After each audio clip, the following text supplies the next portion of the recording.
आज मार्केट के महारथी सेगमेंट में हम बात करने वाले हैं गौरव दुआ से जो कि हैं सीनियर वीपी और head capital market strategy Sharekhan by PNB Paribas के।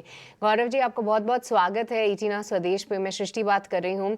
सबसे पहले अगर हम आपसे मार्केट्स पे ही नज़रिया जानना चाहें, क्योंकि गौरव जी एक कंसेंसस व्यू जो कि निकल कर आ रहा है फिलहाल वो वैल्यूएशंस को लेके, जिसपे फिलहाल निफ्टी 50 ट्रेड कर रहा है, थोड़े से अनकंफर्टेबल हो रहे हैं मार्केट पार्टिसिपेंट्स और एक्सपर्ट्स खास तौर से।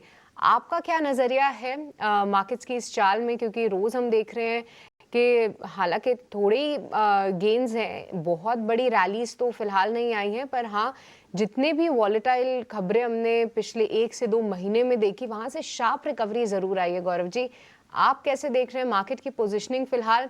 अपना नियर टर्म और लॉन्ग टर्म आउटलुक दोनों ही शेयर कीजिए। सो यस, निफ्टी में अगर हम देखें वैल्यूएशन अब ना यहाँ से सस्ती नहीं है। तो we are at around 20 and half 1 year forward price earning multiple, जो कि पास्ट हिस्ट्री के हिसाब से 8-10% हायर लेवल पे है, प्रीमियम पे है। पर यहाँ हमें ज्यादा प्रॉब्लम दिखती नहीं है। हमारा मानना है कि निफ्टी में अगर फॉल भी आता है 5-7% से ज्यादा फॉल नहीं आएगा। प्रॉब्लम हमें जहाँ है, कॉशन जहाँ हम बोल रहे हैं, वो है small cap space, micro cap space. तो अगर आप वैल्यूएशन देखेंगे बीएससी स्मॉल कैप इंडेक्स की, तो वो करीबन 45 to 50% प्रीमियम पे है निफ्टी की जो price earning trailing this thing multiples है उस पे। तो वहां एक बड़ा करेक्शन या एक बड़ा पेनफुल टाइम आने का एक्सपेक्टेशन है। और अगर हम पिछले 20 साल का भी डेटा देखते हैं, हर स्मॉल कैप जो वन वे रैली होती है वो अराउंड 17-18 मंथ्स की होती है। और अभी 16 से 17 महीने की ये रैली ऑलरेडी हो चुकी है। तो ये रैली टॉप अप होगी नेक्स्ट नेक्स्ट 1 मंथ में या 2 मंथ में, I don't know. But we are close to the peak of a small cap rally. और हर 17-18 महीने की रैली के बाद 25 से 35% का स्मॉल कैप इंडेक्स में फॉल आ सकता है। और आपके इंडिविजुअल स्टॉक में 50, 60, 70, 80% का भी फॉल आ सकता है। तो इन्वेस्टर्स को small cap, speculative stock, momentum stocks, वहां पे काफी कॉशियस रहना चाहिए। निफ्टी में अभी भी ऐसे स्टॉक्स है टॉप 100 और में, जहां पे वैल्यूएशन हमें अच्छी लगती है और जहां पे पैसे अच्छे बन सकते हैं नेक्स्ट 1-1.5 साल में भी। All right. गौरव जी, देखिए हम कई सारे एक्सपर्ट से बात करते हैं, वो जो हमें बोलते हैं कि जी हाँ हम थोड़ी करेक्शन की वेट कर रहे हैं, पर आप जिस तरीके से कमेंट्स हैं, आपके टेकअवेज हैं, वो काफ़ी स्ट्रॉन्ग निकल कर आ रहे हैं गौरव जी, जिससे थोड़ा सा डर तो ज़रूर लग रहा है कि इतना बड़ा करेक्शन आया तो चिंता की बात यह है कि क्या रिटेल पार्टिसिपेंट्स जो हैं वो इसके लिए प्रिपेयर्ड हैं। आपसे समझना चाहेंगे कि कौन से ऐसे सेक्टर्स लगते हैं आपको जहाँ पे करेक्शन जो है वो हावी काफ़ी स्ट्रांगली हो सकता है। मैं इसलिए भी पूछ रही हूँ क्योंकि हाल फिलहाल जितने भी डिफेंस काउंटर्स थे, रेलवे काउंटर्स थे, इनमें हमेशा ये बोला जाता था कि ऑर्डर बुक बहुत स्ट्रांग है, आगे के लिए जो फॉरवर्ड लुकिंग गाइडेंस है वो काफ़ी अच्छी है, और ये मल्टी बैगर्स भी साबित हुए। पर जिस तरीके से पिछले 1-2 महीने में ही करेक्शन आया है, उसमें कई सारे लोग फंसे हुए भी महसूस करते हैं। आपके लिहाज से कौन से ऐसे सेक्टर्स हैं जहां पे थोड़ा सतर्क हो जाना बेहतर रहेगा? जिसने अपने पोर्टफोलियो को रीएडजस्टमेंट 1-1.5 महीने में किया नहीं है, उन्हें ज्यादा वो हो रही है तकलीफ। जैसा कि हमने बोला, हम 1.5 महीने से 2 महीने से अपने इन्वेस्टर्स को बोल रहे हैं कि दो चीज करना बहुत इंपॉर्टेंट है। पहला, risk reward ratio large cap में compare to small cap, mid cap better है। तो अगर आपकी स्क्यूड एक्सपोजर है small cap, micro cap space में, उसको रिड्यूस करना चाहिए और आपका लार्ज कैप एक्सपोजर इंक्रीज करना चाहिए।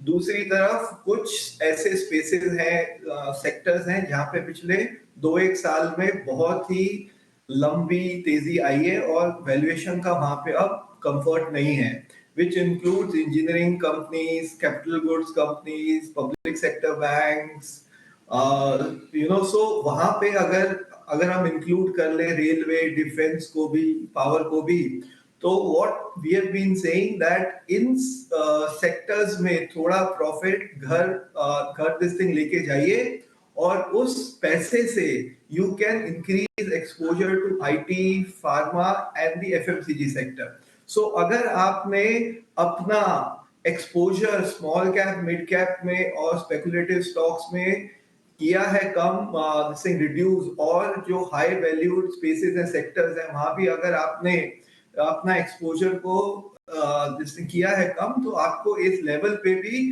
नहीं लगेगा डर। और करेक्शन की वेट तो पिछले 5-6 महीने से हो रही है। आप ही के चैनल पे जब मैं आया था 4 महीने पहले, तब बाजार 21,000 से 22,000 की रेंज में था, और तब भी यही था कि सामने इलेक्शंस है, बजट है, फॉल आ सकता है, फॉल आएगा तो तब लेंगे। पर मार्केट ने फॉल आने का या करेक्शन का चांस ही नहीं दिया है। इनफैक्ट जो करेक्शन की वेट में पिछले 4-6 महीने से लोग हैं बैठे हुए हैं, they are getting frustrated now. ठीक है। गौरव सर, अभिषेक बोल रहा हूँ।